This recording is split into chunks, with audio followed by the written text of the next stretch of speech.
Hello दोस्तों, जय हिंद। आप सभी भाइयों को एक बार फिर से आप सभी का आपके अपने रेलवे टारगेट यूट्यूब चैनल में स्वागत है। तो कैसे हैं आप सभी? आई होप सभी अच्छे होंगे। तो दोस्तों, जैसे कि थंबनेल में देखकर आपको पता चल रहा होगा कि आज के इस वीडियो में हम किस टॉपिक पर बात करने वाले हैं। जी हाँ दोस्तों, आज के इस वीडियो में हम बात करने वाले हैं कि रेलवे अप्रेंटिस भर्ती के अंतर्गत जो है कि 2025-26 के लिए जो प्रयागराज, आगरा और झांसी की तरफ से जो अप्रेंटिसशिप की वैकेंसी आई हुई थी, यानी कि एनसीआर प्रयागराज की तरफ से, Prayagraj division, Agra division, Jhansi division, इन सभी डिवीज़नों की तरफ से जो अप्रेंटिसशिप की वैकेंसी आई हुई थी, इसका की मेरिट लिस्ट जो है कि वह जारी हो गई थी। इसका जो डीवी की डॉक्यूमेंट वेरिफिकेशन की पहली मेरिट लिस्ट थी वह जारी हो चुकी थी। और दोस्तों, आपको बता दें कि और इसका जो है कि डिवीज़न अलॉटमेंट भी हो चुका है, यानी कि जिन बच्चों का नाम जो है कि पहले डीवी में आया हुआ था उन बच्चों का जो है कि डिवीज़न अलॉटमेंट भी हो चुका है। तो दोस्तों, इसमें बहुत सारे बच्चे, हम जैसे कि कोई भी वीडियो अगर यूट्यूब पर डालने आते थे तो उन सभी वीडियो के नीचे बस एक ही कमेंट आ रहा था कि भाई इसकी सेकंड मेरिट लिस्ट तक कब तक जारी होगी। तो दोस्तों, इसमें से ज़्यादा और जो पहले जिनका डॉक्यूमेंट वेरिफिकेशन हो चुका है, जिनका जो है कि डिवीज़न अलॉटमेंट हो चुका है, उन बच्चों का जो है कि सिर्फ यही क्वेश्चन था कि क्या हमारी ज्वाइनिंग सेकंड मेरिट लिस्ट आने के बाद में होगी या इसके पहले हो जाएगी। तो दोस्तों, आज की इस वीडियो में हम इन्हीं सब टॉपिक पर बात करने वाले हैं। आज की इस वीडियो में आपका जो है कि सारा डाउट क्लियर हो जाएगा कि सेकंड मेरिट लिस्ट पहले आएगी या फिर जिनका डिवीज़न अलॉटमेंट हो चुका है इनका जो है कि ज्वाइनिंग पहले होगा। तो दोस्तों, आज के इस वीडियो में हम इन्हीं सब टॉपिक पर बात करने वाले हैं। तो दोस्तों, वीडियो को आगे बढ़ाने से पहले अगर आपने अभी तक भी हमारे रेलवे टारगेट यूट्यूब चैनल को सब्सक्राइब नहीं किया है तो हमारे चैनल को सब्सक्राइब कर लें और बेल आइकन जरूर दबा दें, ताकि भविष्य में आपको रेलवे से रिलेटेड, रेलवे अप्रेंटिसशिप से रिलेटेड, या अगर आपने आईटीआई कर रखा है तो आईटीआई से रिलेटेड कोई भी गवर्नमेंट या प्राइवेट जॉब्स आती हैं तो सबसे पहले आपको हमारे रेलवे टारगेट यूट्यूब चैनल के माध्यम से ही जानकारी प्राप्त होती है। तो इसलिए आप हमारे रेलवे टारगेट यूट्यूब चैनल को जरूर सब्सक्राइब कर लें और बेल आइकन जरूर दबा दें, ताकि कोई भी नोटिफिकेशन, कोई भी वीडियो जैसे ही पड़े तैसे आपके पास जो तुरंत जो है कि नोटिफिकेशन पहुंच जाए।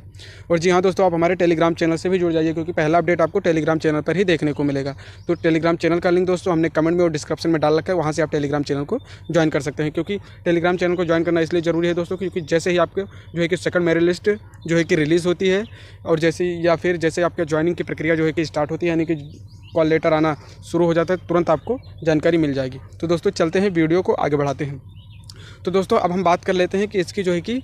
प्रयागराज या आगरा या झांसी, यानी कि जो बच्चे जिनका डॉक्यूमेंट जो है कि जिनका पहला मेरिट लिस्ट में जो है कि डीवी हो चुका है, उनका डिवीज़न अलॉटमेंट हो गया। जी हाँ दोस्तों, उन बच्चों का जो है कि डिवीज़न अलॉटमेंट हो गया। अब इसमें बहुत सारे बच्चों का सबसे बड़ा डाउट यह था कि हमारा जो है कि हमने डीवी भी कराया हुआ था, हमारे डीवी में जो है कि हमारा नाम आया हुआ था, और जब ये डिवीज़न अलॉटमेंट हुआ तो उसमें हमारा लिख कर आ रहा है कि कट ऑफ मार्क्स बिलो, मतलब नॉट शॉर्ट लिस्टेड लिख कर आ रहा है, यानी कि आपको जो है कि कोई डिवीज़न नहीं मिला है। तो उन बच्चों के लिए क्या है, तो उन बच्चों को क्या होगा, उन्हें ज्वाइन कराया जाएगा या फिर नहीं ज्वाइन कराया जाएगा, इस पर भी हम दोस्तों वीडियो में अंत में बात करेंगे। कि यानी कि जिन बच्चों में ये प्रॉब्लम है कि उनका डॉक्यूमेंट वेरिफिकेशन भी हुआ था, उस मेरिट लिस्ट में उनका नाम भी आया था, लेकिन वह बच्चे अब क्यों बाहर हो गए, अब उनका डिवीज़न अलॉटमेंट में उनका नाम क्यों नहीं आया, उनका डिवीज़न क्यों नहीं शो कर रहा है, तो इस पर भी हम बात करेंगे। तो दोस्तों, सबसे पहले हम इसी पर बात कर लेते हैं कि जिन बच्चों का जो है कि डॉक्यूमेंट वेरिफिकेशन कराने के बाद भी जिनका जो है कि डिवीज़न अलॉटमेंट नहीं हो पाया है, तो उन बच्चों के लिए बता दें दोस्तों, जैसे कि आप लोग को पता ही है कि जब मेरिट लिस्ट निकाली जाती है तो उसमें 1.5 गुना बच्चों को जो है कि बुलाया जाता है। यानी कि अगर 1000 बच्चों की जो है कि जगह होता है तो उसमें आपको 1500 बच्चों को डीवी के लिए बुलाया जाता था, जिस प्रकार जो है कि बुलाया गया था एनसीआर प्रयागराज में। तो इस प्रकार जैसे कि 1500 बच्चों का डीवी हुआ तो इसमें से उनको जो है कि 1000 बच्चों का जो है कि काम है। तो उनमें से जिन 500 बच्चों का जिनका जो है कि कट ऑफ से थोड़ा मार्क्स जो एकदम कट ऑफ पर थे, जैसे कि मान लीजिए कि कट ऑफ इसका 80 गया, अब जो बच्चे 80 ही जिनका नंबर आया हुआ था, मतलब जिन बच्चों का जो है कि मार्क्स वो 80 ही था, तो उन बच्चों को जो जब कट ऑफ को, जैसे कि हमें 1000 बच्चे करना है तो कट ऑफ को हमें थोड़ा सा बढ़ाना पड़ेगा, यानी कि कट ऑफ को 80 से प्लस में करना पड़ेगा। तो अगर हम कट ऑफ को 81 करते हैं तो इससे अगर हमारे 500 बच्चे बाहर होते हैं तो जो है कि कट ऑफ 81 गया, तो जितने बच्चों जो है कि एकदम कट ऑफ थे, एकदम कट ऑफ पर बैठे हुए थे, यानी कि जिनका 80 कट ऑफ था और 80 पर ही थे, तो वो बच्चे वैसे ही बाहर हो गए दोस्तों। तो इस प्रकार जो है कि जिन बच्चों का डिवीज़न अलॉटमेंट में नाम नहीं आया है वो इसी प्रकार जो है कि बाहर हो चुके हैं। अब उनके लिए आगे क्या क्या प्रोसेस है, तो दोस्तों आपको बता दें, जब इन्हें ज्वाइनिंग के लिए, यानी कि जिसका जो है कि डिवीज़न अलॉटमेंट हो चुका है, जब इन्हें ज्वाइनिंग के लिए बुलाया जाएगा, तब जब ये पूरे बच्चे जब कंप्लीट वहाँ पर नहीं हो पाएंगे तो भाई आपको बता दें कि जो जिन बच्चों का डिवीज़न अलॉटमेंट हो चुका है, जब उनकी ज्वाइनिंग कराई जाएगी तो आपको पता ही है कि सभी बच्चे जो है कि ज्वाइनिंग नहीं जाते हैं, जो कि सभी बच्चे जो है कि ज्वाइनिंग करने नहीं जाते हैं। तो जब बच्चे ज्वाइनिंग करने नहीं जाएंगे तो उनके स्थान पर जो है कि फिर से इनको मौका दिया जाएगा, जिनका कि डिवीज़न अलॉटमेंट में जिन्हें बाहर किया गया है, जिनका डिवीज़न अलॉटमेंट नहीं हुआ है। तब फिर जैसे कि इसमें बच्चों की कमी होती तो उन्हें अपनी पूरी सीट फुल करनी रहती, तब इन बच्चों को फिर से एक मौका दिया जाएगा, यानी कि इन बच्चों को फिर से बुलाया जाएगा, उनका डिवीज़न अलॉटमेंट दोबारा हो जाएगा कि अगर उन्हें बुलाया जाएगा। तो इस प्रकार जो है कि ऐसे करके जिनका डिवीज़न अलॉटमेंट नहीं हुआ है उन्हें भी ज्वाइनिंग कराया जा सकता है, लेकिन जब यहाँ पर सीट खाली रहेगी तब ज्वाइनिंग कराया जाएगा, वैसे भी ज्वाइनिंग नहीं कराई जाएगी। फिर दोस्तों अगर हम बात कर लेते हैं कि सेकंड मेरिट लिस्ट पर क्या अपडेट है, तो दोस्तों आपको बता दें कि सेकंड मेरिट लिस्ट आने की संभावना थोड़ा कम है। अब कैसे कम है, इसमें बहुत सारे छात्र अब इसमें कमेंट करेंगे कि सेकंड मेरिट लिस्ट क्यों नहीं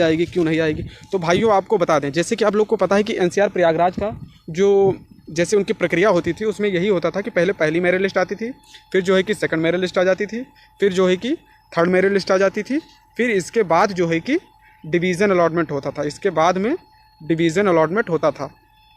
तो इस प्रकार दोस्तों जब पहली मेरिट लिस्ट से जो है कि बच्चे फुल नहीं होते थे तब जो है कि दूसरी मेरिट लिस्ट निकाल लिया जाता था, फिर दूसरी मेरिट लिस्ट से भी बच्चे पूरी तरह से वहाँ फिर पूरा स्लॉट खाली रह जाता है, जैसे कुछ स्लॉट खाली रह जाते थे तो तीसरी मेरिट लिस्ट भी निकाल ली जाती थी। फिर इसके बाद जब सभी बच्चे सारी सीट फुल हो जाती थी, जैसे कि 1000 वैकेंसी मानकर चलते थी है, तो जब 1000 पूरी वैकेंसी जो है कि फिल हो जाती थी तब डिवीज़न अलॉटमेंट होता था, यानी कि तब सभी बच्चों का जो है कि डिवीज़न अलॉट किया जाता था कि आपको किस डिवीज़न में ज्वाइनिंग मिलने वाली है।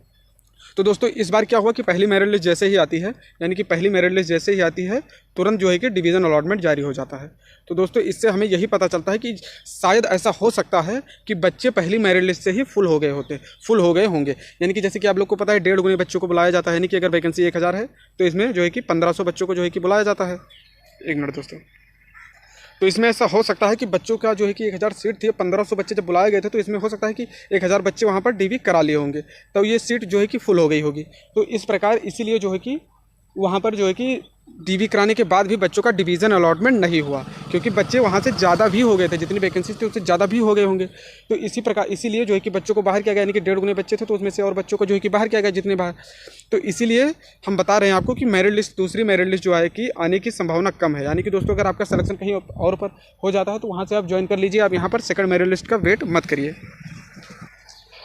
और दोस्तों अब हम बता दें कि जिनका डिवीज़न अलॉटमेंट हो चुका है उनकी ज्वाइनिंग पहले होगी या अगर सेकंड मेरिट लिस्ट, मान लीजिए अगर सेकंड मेरिट लिस्ट आती ही है तो क्या सेकंड मेरिट लिस्ट पहले आएगी या फिर ज्वाइनिंग पहले होगी जिनका डिवीज़न अलॉटमेंट हो चुका है। तो दोस्तों आपको बता दें जिनका डिवीज़न अलॉटमेंट हो चुका है उनकी ज्वाइनिंग पहले करा ली जाएगी। जी हाँ दोस्तों, उनकी ज्वाइनिंग पहले करा ली जाएगी। उसके बाद में अगर सीट खाली बचती है, यानी कि अगर सीट उसके बावजूद भी सीट खाली बचती है तो फिर जो है कि सेकंड मेरिट लिस्ट आएगी। जी हाँ दोस्तों, अगर सीट खाली बचती है तब फिर सेकंड मेरिट लिस्ट आएगी। और दोस्तों सेकंड मेरिट लिस्ट तब आएगी जब पहले जिन बच्चों का डिवीज़न अलॉटमेंट में नाम नहीं आया, मतलब कट ऑफ बिलो दिखा रहा है, मतलब चेक करने पर पहले उनको बुलाया जाएगा, जब उनके बाद में जो है कि सीट खाली रहती है तभी सेकंड मेरिट लिस्ट आएगी।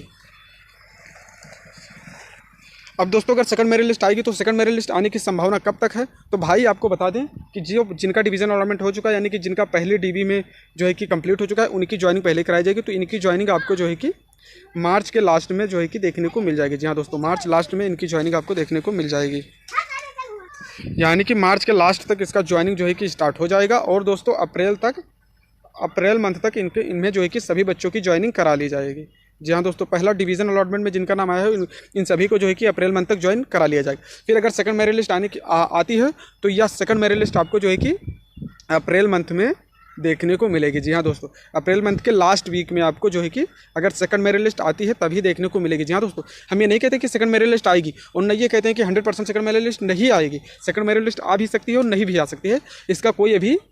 रेलवे की तरफ से नोटिस नहीं आया हुआ, यानी कि NCR प्रयागराज की तरफ से भी ये नोटिस नहीं आई हुई है कि हमारा जो है कि सीट अभी खाली है, ये भी नोटिस नहीं आई हुई है कि सीट खाली है, सेकंड मेरिट लिस्ट हमारी आएगी ही। तो दोस्तों ऐसे में अभी क्लियर नहीं है कि सेकंड मेरिट लिस्ट आती है, यानी कि अगर उससे पहले आपका कहीं सिलेक्शन हो जाता है तो आप वहाँ पर जो है कि ज्वाइन कर लीजिए। तो दोस्तों अब आशा है कि आपका सारा डाउट क्लियर हो गया होगा सेकंड मेरिट लिस्ट को लेकर और ज्वाइनिंग को लेकर। तो दोस्तों अब अगर कोई भी अपडेट आता है तो सबसे पहले उसे पाने के लिए आप हमारे चैनल को सब्सक्राइब कर लीजिए और टेलीग्राम चैनल से जरूर जुड़ जाइएगा दोस्तों, क्योंकि पहला अपडेट आपको टेलीग्राम चैनल पर ही देखने को मिलेगा। तो दोस्तों आशा है कि आपको हमारा वीडियो अच्छा लगा हो। अगर आपको हमारा वीडियो पसंद आया हो तो वीडियो को लाइक करें, चैनल को सब्सक्राइब करें। मिलते हैं अगले वीडियो में, धन्यवाद।